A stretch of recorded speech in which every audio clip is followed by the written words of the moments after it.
여기 한국에 와서 감탄만 하고 있는 기자가 있습니다. 일본에서 기자 생활을 하던 일본인은 한국인들의 생활을 보면서 일본은 이제 다 끝난 것 같다고 소리를 지르며 좌절하고 있는데요. 일본에서는 각종 지진과 태풍, 쓰나미 등 자연재해가 끊이지 않고 있으니 차라리 일본에서의 모든 것을 포기하고 한국으로 가서 살고 싶다는 말까지 하는데 일본에 대한 애국심이 상당했던 기자가 갑자기 한국에 빠져버린 이유는 무엇일까요? 안녕하세요. 저는 일본에서 기자로 활동하고 있는 미나미라고 합니다. 지금 일본의 상황을 알고 계신 분들이라면 상황이 얼마나 심각한지 아실 텐데요. 바로 연이어 발생한 지진에 이어서 태풍 산산까지 발생하는 바람에 그야말로 일본 전체가 산산조각이 날 뻔했거든요. 일본이 이제 망할 것 같다는 생각에 두려운 상황이죠. 그에 반해 바로 옆에 있는 한국은 무척 평화롭고 아름다운 모습을 유지하고 있으니 솔직한 심정으로 굉장히 부럽기만 합니다. 얼마 전 한국을 한번 다녀오고 일본과 비교해서 생각을 하게 되었는데 저는 불행하게도 이제야 일본의 현실을 깨닫게 되어버렸죠. 일본은 지금 상당히 심각한 상황입니다. 저는 아직 입사 3년밖에 되지 않은 기자인데도 선배 기자들이 재난 관련 취재에 나서지 않으시는 바람에 위험을 감수하고 지진과 태풍 취재를 다니면서 엄청난 생명의 위협을 느끼고 있죠. 실제로 지진은 일본 열도 전체의 문제가 생겨버리는 난카이 트로프라는 지역에서 굉장히 활발하게 관측되고 있다고 하죠. 이게 얼마나 무서운지 체감이 되지 않으실 텐데 지진이 한번 시작되면 끝도 없이 몇 년 동안 날 수도 있을 만한 지역인 것입니다. 심지어 그 지진의 규모는 관측할 수 있는 최대 수준의 규모일 것이고요. 이곳에는 도쿄는 물론이고 오사카와 후쿠오카까지 일본 최고의 도시들이 몰려있기 때문에 만약 지진이 강력하게 몰아치게 된다면 일본은 사람이 살 수 없을 땅으로 바뀔 것이라는 이야기도 돌고 있습니다. 실제로 바로 며칠 전에 저는 일본 지진 전문가의 이야기를 들었는데요. 수십 년 동안 일본의 지진을 연구하고 계신 분조차도 솔직한 심정으로 이제 일본 땅을 포기해야 할지도 모른다는 말씀까지 하시더라고요. 실제로 30년 내에는 무조건 이곳에서 지진이 발생할 것이며 그 규모는 상상할 수 없을 정도라고 하시니까요. 일본의 수도를 이전해야 할지도 모를 정도로 강한 지진이 발생할 것은 분명하고 세계 최고의 도시들이 모두 바다에 빠져버릴지도 모른다는 이야기까지 들으니 저는 온몸에 소름이 쫙 돋을 지경이었습니다.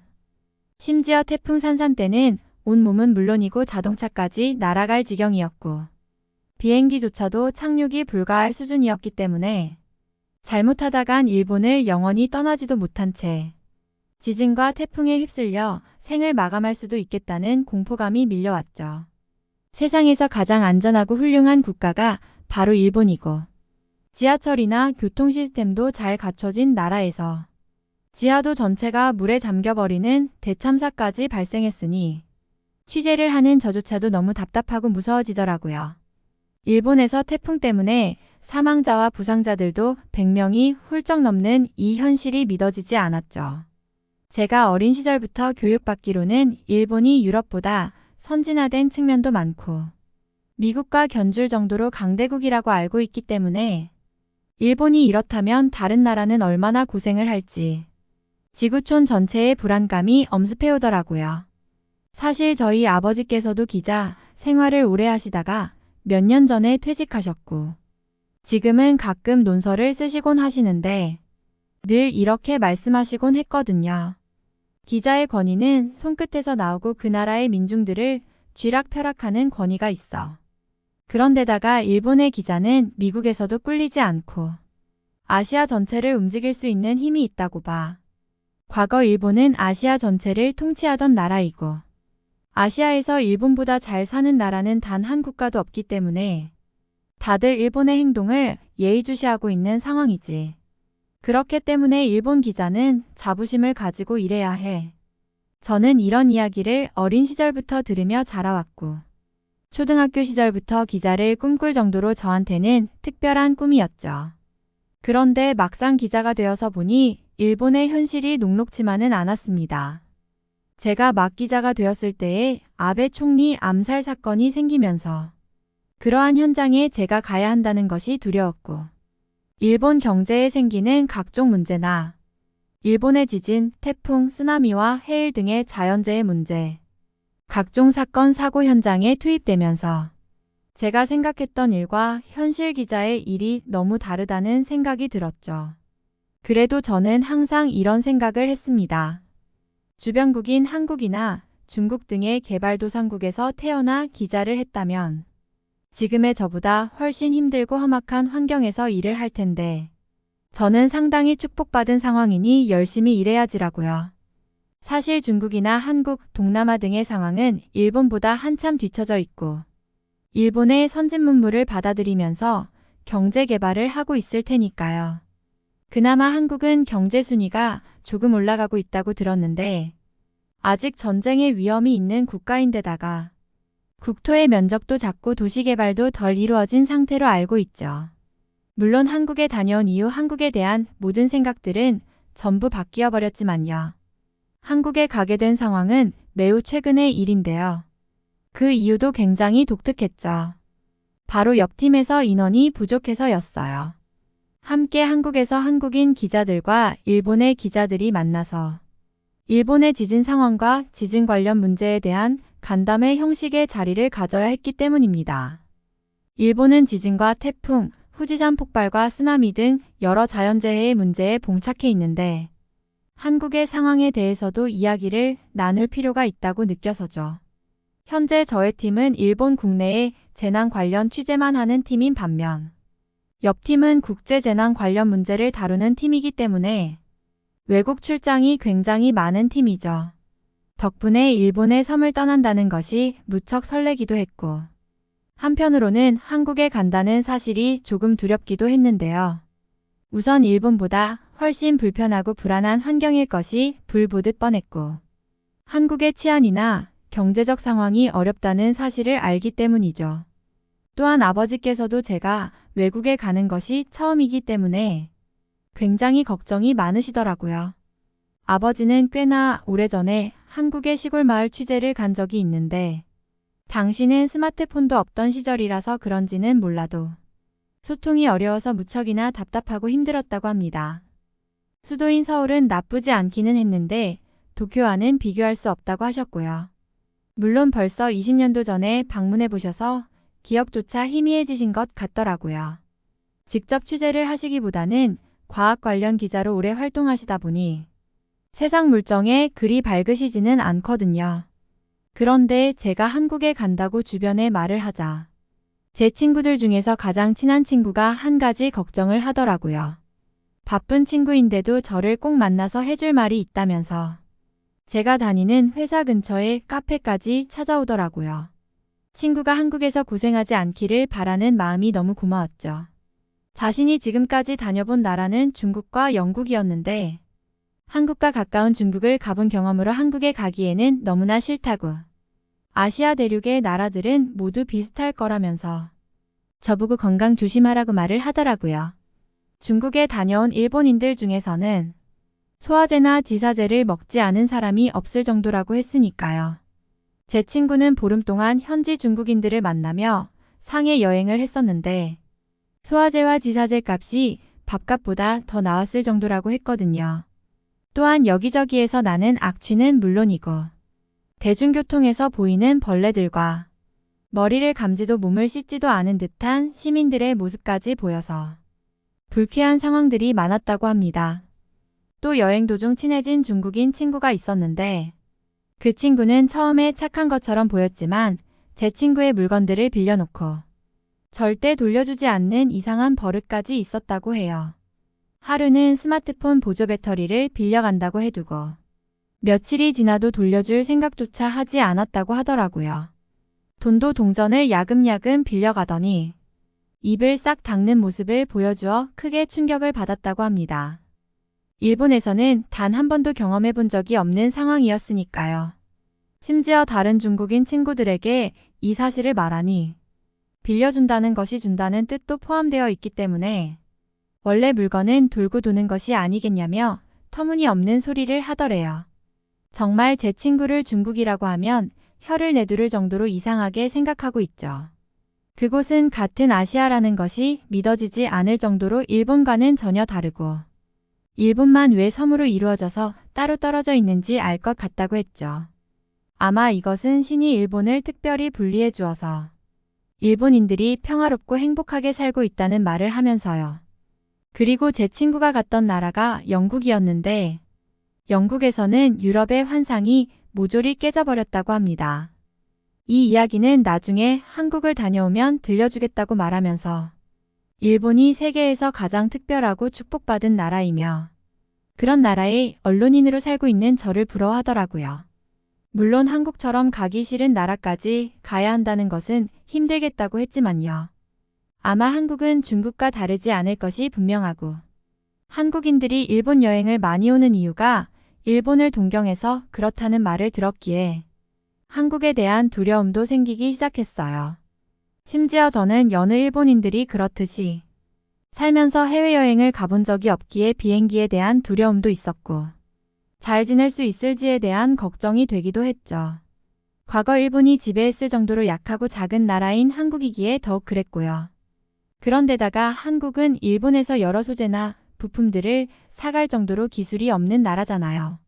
제가 잠깐 과학기술과 관련된 기사를 썼던 적이 있는데 여러 일본의 대학 교수들에게 들은 내용으로는 한국에서는 일본의 최첨단 기술이 집약된 산업을 동경하고 있고 일본 없이는 무언가를 만들 수 없다는 식의 내용을 들었는데요. 그러니 한국은 생활 환경과 인프라 또한 부족한 부분이 많을 거라는 생각에 무얼 챙겨 가야 할지 막막했네요.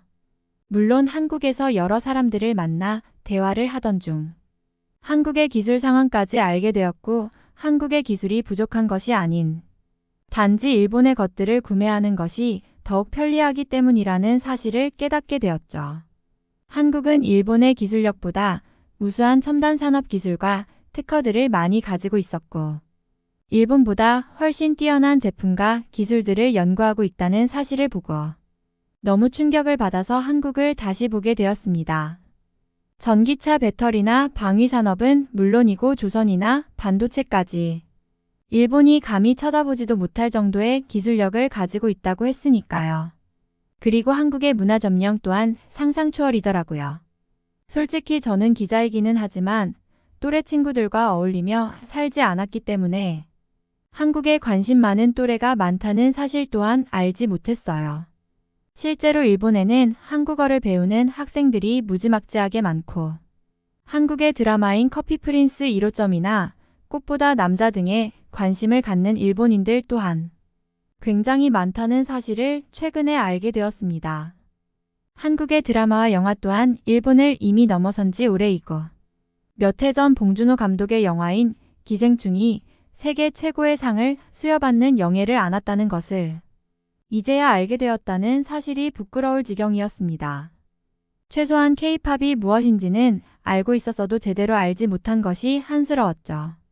한국에서 만난 수많은 외국인들이 한국어로 노래를 부르는 모습을 보기도 했는데 이렇게까지 세계인이 열광하는 음악일 줄은 꿈에도 몰랐습니다. 일본에서는 1980년대 이전부터 세계적인 음악을 많이 만들었고 저 또한 당연히 일본의 음악이 전 세계에서 가장 유명하다고 알고 있었죠. 일본은 세계적인 애니메이션을 만들고 일본 음악이 전 세계에서 많이 사용된다고 들었는데 실제로 전 세계인들이 즐겨 부르고 따라 부르는 음악은 K-팝이었네요. 한국에 도착해서 서울을 구경하고 난 후 외국인 기자들과 만날 기회가 있었는데요. 호텔에서 식사를 하면서 사담을 하던 도중 즐겨 듣는 음악을 물으니 대부분의 제 또래들은 지체 없이 K-팝이라고 대답을 하더라고요.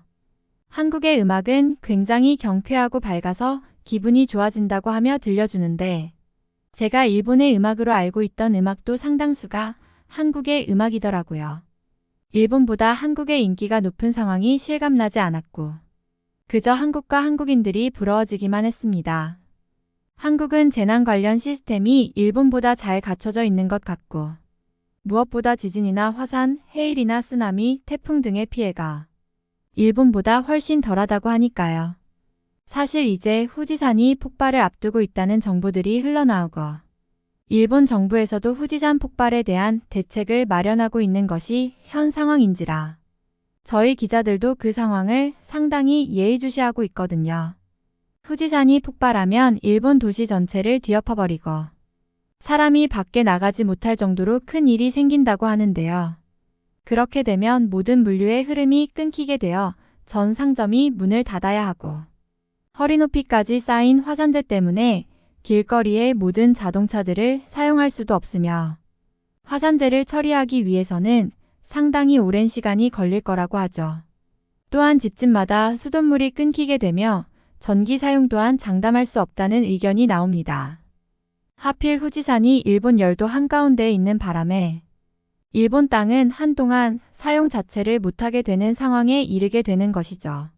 이 상황에서 기자는 취재를 해야 하고 방송국 직원들은 죽을 고비를 넘겨가며 방송을 해야 하기에 생각만 해도 끔찍한 상황입니다.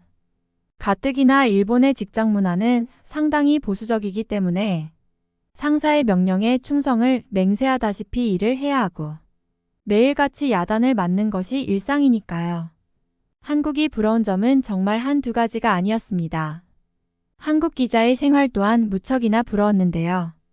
한국 기자들은 일본 기자들에 비해서 업무가 훨씬 자유롭고 직장 상사와의 분위기 또한 매우 살갑고 부드럽더라고요.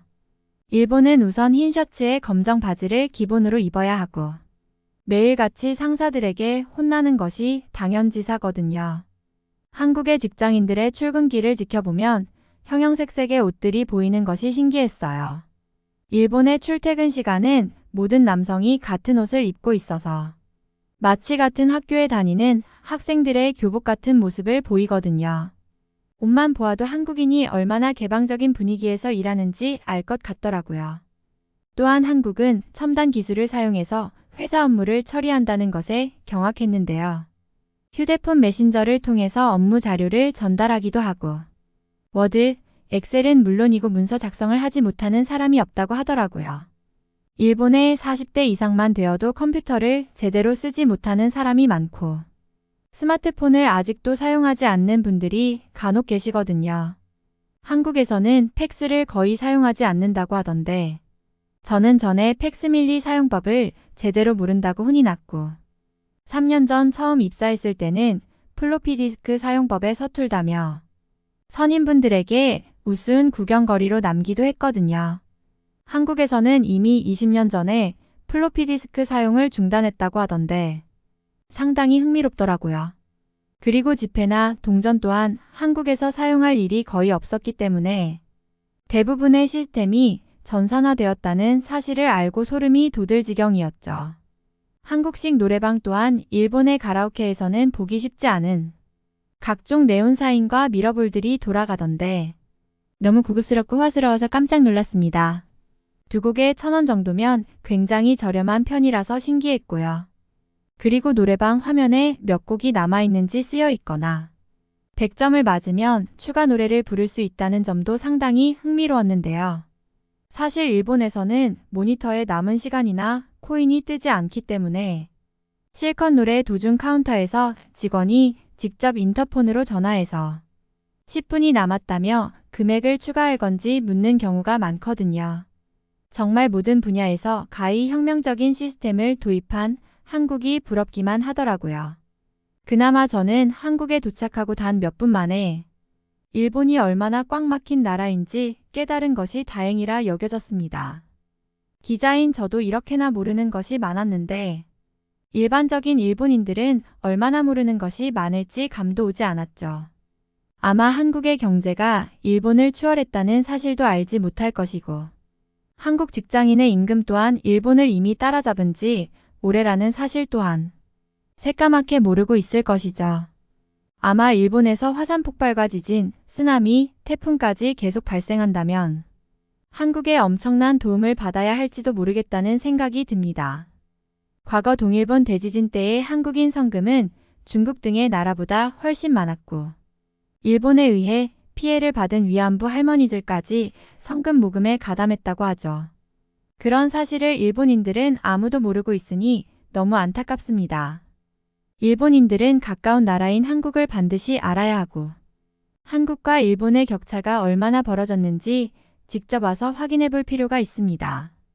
그런데도 일본의 청년들은 해외여행은커녕 일조차 하기 싫어서 집구석에서 누워만 있는 상황이기 때문에 일본 경제 발전이 점점 어려워지고 있죠.